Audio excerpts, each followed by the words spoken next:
everyone. Welcome to another edition of 2A Arsenal Roundup News. My name is Richard Espinosa, and I'm your host. 2A Arsenal Roundup News is your primary source for Second Amendment news, whether it be good, bad, or ugly, whether it be legislation that could either cause an effect towards your Second Amendment rights or benefit your Second Amendment rights, whether it happens in blue states or red states. We keep you informed as much as we possibly can, and to bring you important Second Amendment news that matters. Well, today we're going to be talking about, should marijuana users be able to own firearms? Should pot smokers be exempt from owning guns? Or should they not? Before I begin, I want to give a shout out to Shelby from Utah. I want to thank her for giving me this information. I really deeply appreciate it, Shelby.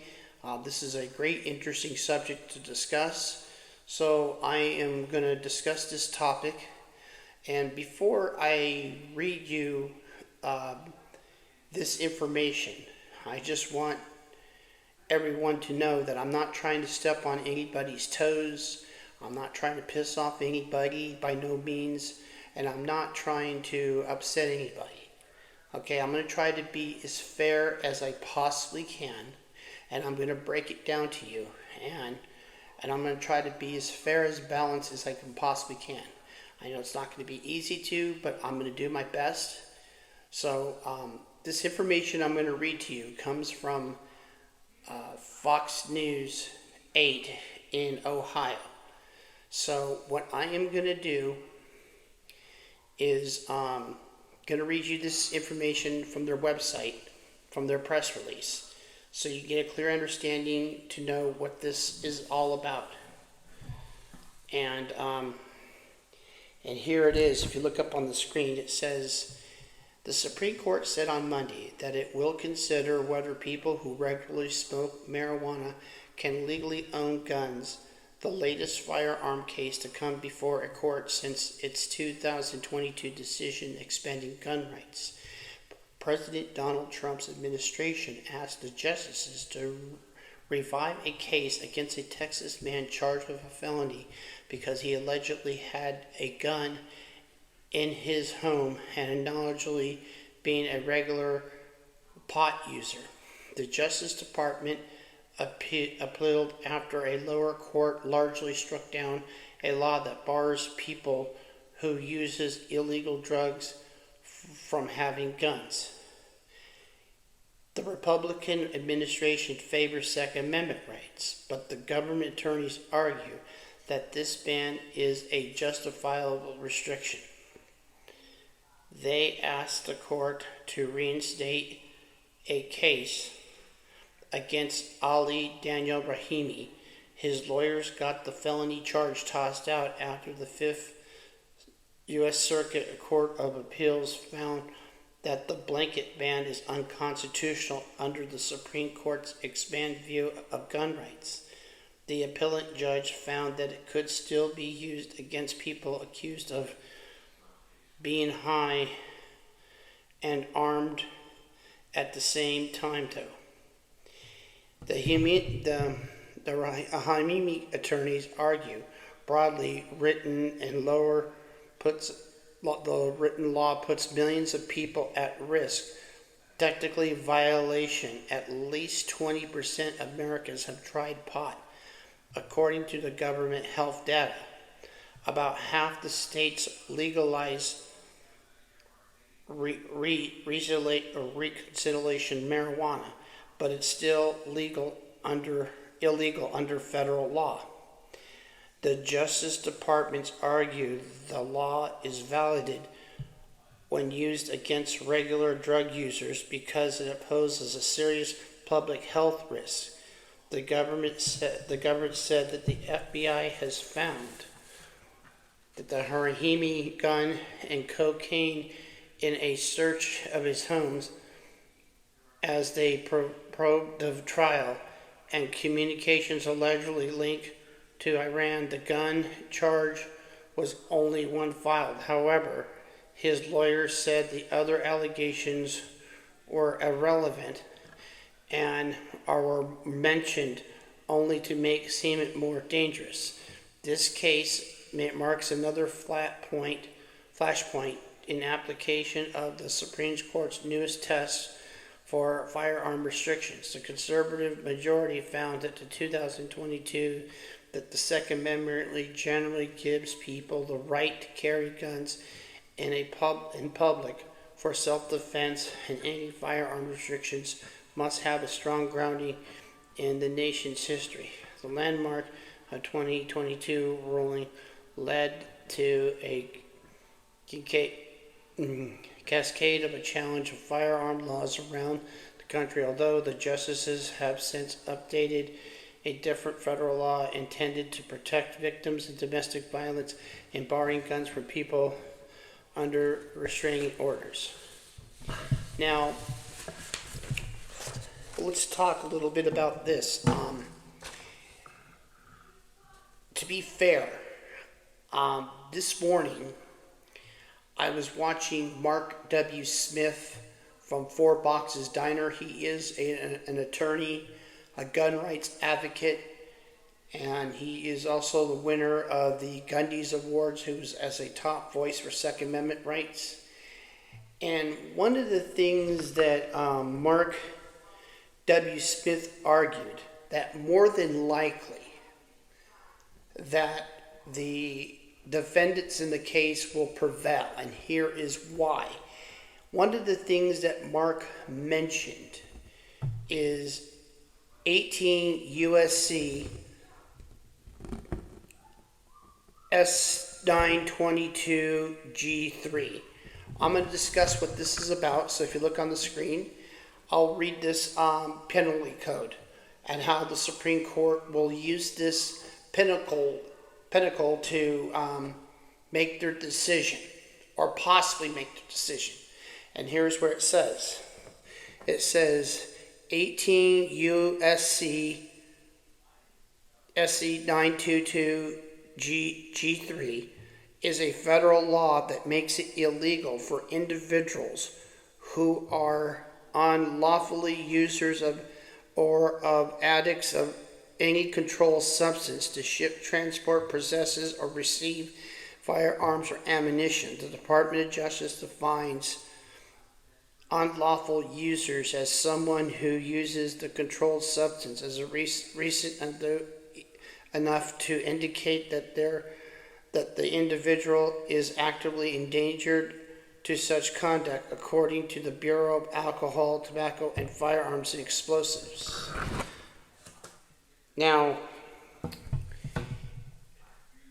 Mark W. Smith did make a great point, and that would be used for the Supreme Court to make that decision. They'll basically use that law. Now, I'm not going to say if this is going to be a winnable case for the defendants, by no means. And I'm not going to say if this is going to be a wonderful case for the plaintiffs. But let's break it down. Where do we draw the line on this issue? At some point, you have to draw the line. Now, as a gun rights advocate myself, and I am a gun rights advocate, I believe in no compromise. I believe that every law-abiding citizen has a right to own a gun as long as they committed no felonies, no serious crimes, no felonies with the exception of tax evasion. Tax evasion should not be counted as a felony. In my opinion, it should be counted as a misdemeanor. But they do rule tax evasion as a felony, but it's a non-violent felony. Now, here's the thing. We also have to look at, there are people that use medical marijuana for health purposes. People who use medical marijuana and own firearms, in my opinion, are not a threat, because they're smart enough to know that you don't be high and use a firearm at the same time, no more and no less than you're not supposed to drink and drive. We know that drinking and driving is dangerous.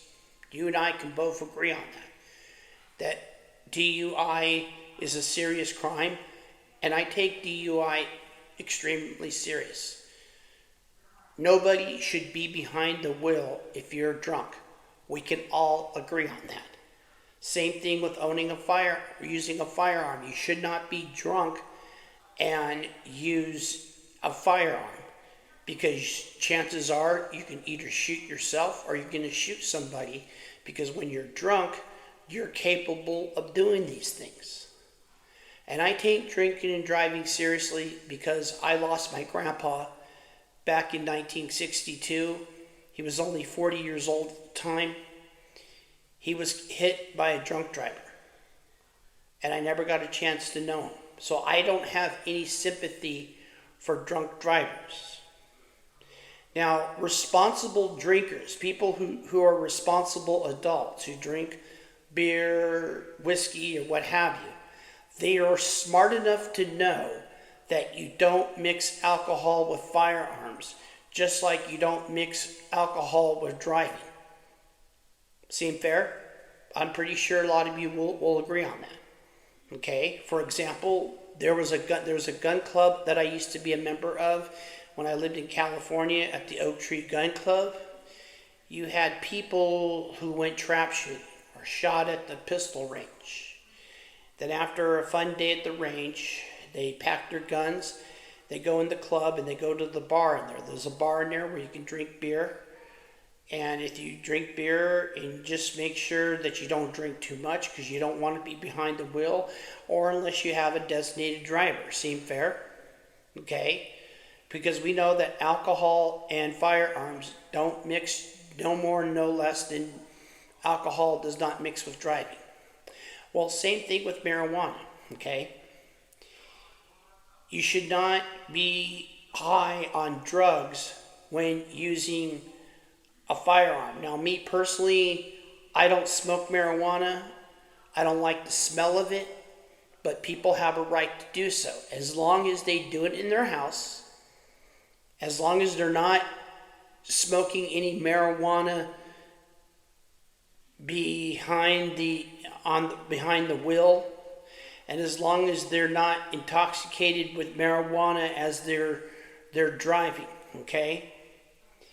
Now, if somebody, let's say for somebody that was on marijuana or some type of drugs like cocaine or heroin, and they commit a crime while they're high and using a firearm, then yes, they should not be allowed to own firearms, okay? But a person that uses medical marijuana can be trusted, because they know that you don't smoke it while you drive, or you don't use a firearm while you smoke it. They know that. Those are responsible people. But the irresponsible people should not. Okay? Now, let's say if you're just a regular pot smoker and you don't have no medical conditions, as long as you did not commit a felony while you're intoxicated with marijuana, or let's say that as long as it's legal in your state and you're going by the legal laws, then that's fine. But as long as you did not commit a felony while you are high on drugs with a firearm, as long as you didn't do that, then it should be no harm, no foul. You should be allowed to own a gun. Okay? As long as you didn't run anybody over, didn't threaten anybody while you're high, or committed some type of act of violence, then that's one thing. But you have people who do smoke marijuana that don't get violent, that don't beat up their girlfriends or their wives. They just smoke their marijuana peacefully and they don't cause any problems. Then that's fine. But the ones that are violent, that commit an act of violence, should not be disqualified. Okay? But let's say, here's another good example. Let's say, for example,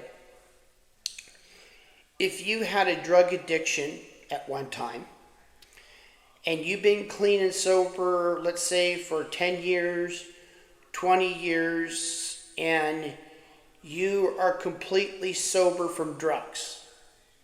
You went to rehab, you're completely sober. Should that disqualify you from owning guns? No, not at all. It should not disqualify you. But let's say if you wrote on the ATF application when you buy a firearm, and again, I'm not a big fan of the ATF. In fact, the ATF needs to be abolished, but that's another story. But let's say, for argument's sake, you fill out an application.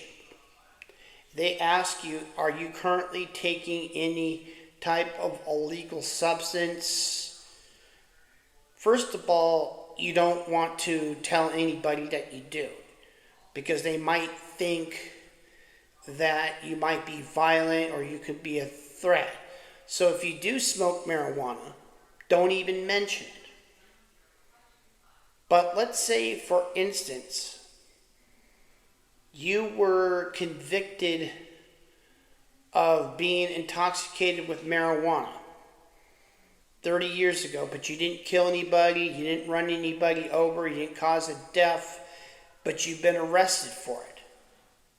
Well, let's say that was 20 years ago or 30 years ago, and they ask you if you're currently taking any type of legal substance, and you mark no. But then the background check says, well, 20 years ago, you took marijuana, you took cocaine, and therefore it's considered as a lie. You're disqualified from owning a firearm. No. What should be done is that the people should have a right to appeal it. In other words, if you're being denied to own a firearm and you've been sober for, let's say, 20 years and 30 years, and you haven't touched a joint, snort any coke, or drank any alcohol, or what have you, whatever the case may be, and as long as during that time you did not do any harm to anyone, you should have a right to appeal it, and appeal it to a judge and show proof that you went through rehab, that I haven't taken any drugs for the last 20 or 30 years. They should have an appeal. People should have a right to appeal that you could take it to a court and a judge should listen, saying, Your Honor, this was 20 years ago. Since then, I haven't taken any drugs whatsoever. None whatsoever. I've had a clean record since then. I haven't been on drugs. I've been to rehab. The judges should look at the rehab records and consider, well, because he went through rehab and he hasn't smoking a joint in 20 years or 30 years, we'll give him another chance.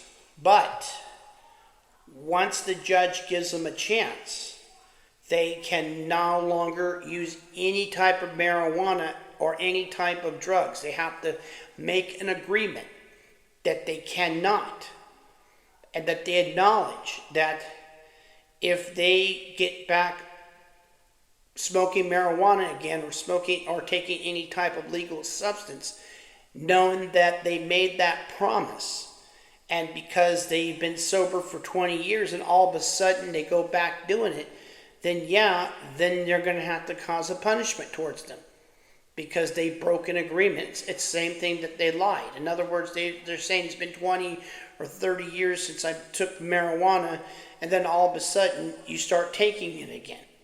That's considered as a lie. So you have to separate it a little bit, and you have to be a little bit more lenient. In other words, those people who take medical marijuana should not be considered as a threat.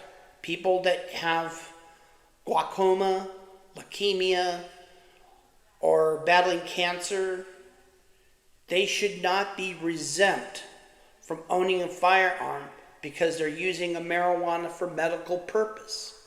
Because again, people that smoke medical marijuana are more responsible compared to a heavy irresponsible drug addict. So you got to separate the medical marijuana users from the heavy addicted abusers.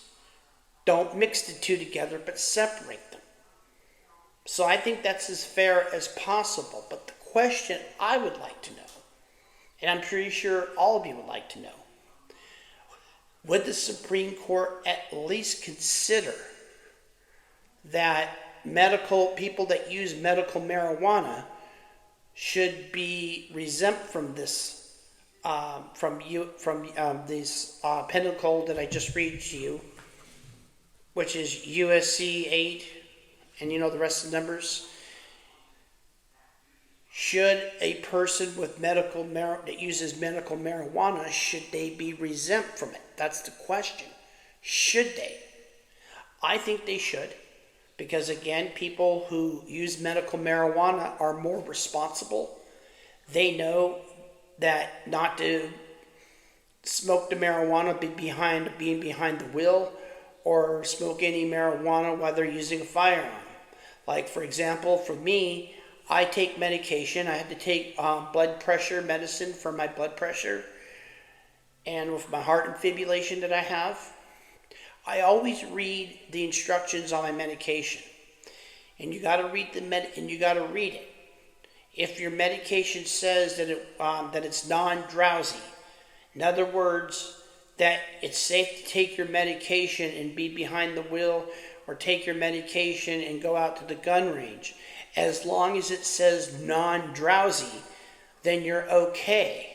But if it makes you drowsy, then by all means you got to wait a few hours before you can drive, or go to the gun range before you can go shooting. That's called being responsible. See, as a law-abiding gun owner, I believe in responsibility and accountability. I'm responsible for what I do, and I got to be held accountable if I misuse a firearm. So it narrows down to responsibility and accountability. Know your limits. Know when can you and when can you not. So in other words, if you're taking medication, always read the label. Make sure it says if it says drowsy, it will make you drowsy, then that means don't drive or go to the gun range. And it will tell you how long the effects could last. It can last up to maybe 4 hours, 3 hours, or 2. It all depends on what medication you use. But if you're taking medication that says non-drowsy, then it's safe. So again, what the Supreme Court needs to do is separate the medical marijuana users who are responsible, and separate them from the drug addict abusers who abuse drugs and can end up committing a felony or some type of violent crime. Then they should not be allowed to. And we got to treat marijuana the same way we treat alcohol. You don't drink and drive. You don't drink and shoot firearms. No more, no less. You don't get high on weed and drive, and get high on weed and shoot firearms. It's pure and simple. It's common sense. So that's my take on that. Because again, people that use medical marijuana are responsible people. So that is my take on that. And I hope that I'm being fair as I possibly can. I hope that some of you may agree. I hope a lot of you do. And if you do disagree, feel free to tell me why. And I'm not going to hold it against you. So that's it for 2A Arsenal Roundup News. And if you have any important Second Amendment news that I should know about, something that you want me to bring to everybody's attention, feel free to send me an email at rjespinoza, that's ESPINOZA .roundupnews@gmail.com. Tell me what state you're from. Tell me state SIGI. Tell me what the legislation's about. Will it benefit your Second Amendment rights, or will it cause an effect towards your Second Amendment rights? Is it good or is it bad? Whatever the case may be, just explain the details of this legislation, and then I will be sure to bring it to other people's attention on my next podcast. But until then, be armed, be safe, be vigilant, be responsible, be accountable for everything you do. But most importantly, arm yourself and protect your loved ones in your home and your community, because the Second Amendment is just not about guns, but it's about freedom. Use the freedom to protect. Use the freedom to exercise your constitutional rights. Have a great day, my fellow Americans.